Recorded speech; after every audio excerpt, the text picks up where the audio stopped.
Hey YouTubers, it's me, Zipster. So guess what I'm doing? Yeah, Friday night. Sitting around in Stickam and Nut Cheese's room per usual. Talking to the whole old gangs there tonight. It was like old school night. I loved it. So of course we're all talking bullshit. And I started in with a story. I'm like, okay, wait a minute, I'll be back in a couple of seconds, everybody. This is for YouTube. You must be getting sick of my stories by now, let me tell you. Anyway, okay, we're going to go get in the Wayback Machine. We're going back to Yonkers. I would say the year had to be 1980. Yeah, I'm pretty sure about that. I decided at one point, you know what? I want a dog.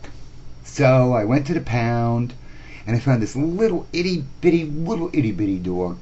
And she was so cute. And I'm talking to the pound lady or whatever they call those people. And I'm like, wow, this is really cute. How big is this dog going to get? And she said, oh, no, that dog's not going to get no bigger than that. I'm like, oh, perfect, because I live in a little itty bitty dollhouse of an apartment, let me tell you. So I take this dog home. I named her Rachel.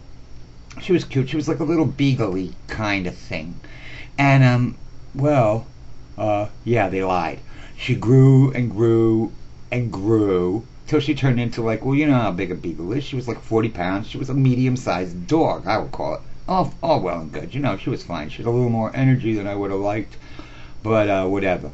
So, okay, I had her pretty good trained, and all that stuff.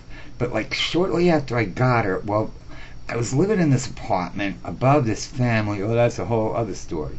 And I decided I wanted to redo the floor in the kitchen. So I ripped up the linoleum and I bought those peel and paste tiles that you put down, clip, clip, clip, clip, clip. It goes really fast and they look pretty good. Okay, so anyway, yeah, so I bought a bunch of boxes of that stuff and I redid my kitchen floor. Great. So this was about the time it was the time when we were recording Face Facts, Another Pretty Face. So I would sometimes I would be at the studio like from early afternoon until like practically the next morning because we were recording it in New York and it was a little bit of a hike and blah blah blah. So one day I go to the studio for a particularly long session. I come back to the house and Ginger, listen to me. Ginger's my dog now. She's so okay. And Rachel has ripped up like all but 3 of the press and peel and press tiles from the floor. I just about flipped out.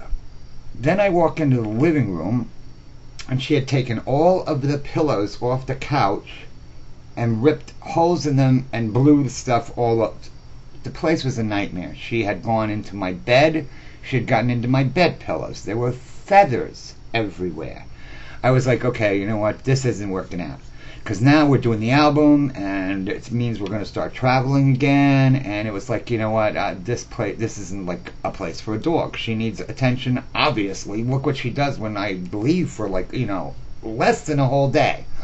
So I'm like, you know what? I got to take her back to the pound. And she, she wasn't old or anything. She was under a year old. But I couldn't deal with it. And I thought, hopefully they'll find her a home. And so I called around and I made sure I found a pound where they didn't euthanize the dogs because I didn't want her to get killed. Because I did like her, but oh man, it wasn't my time in life to have a dog.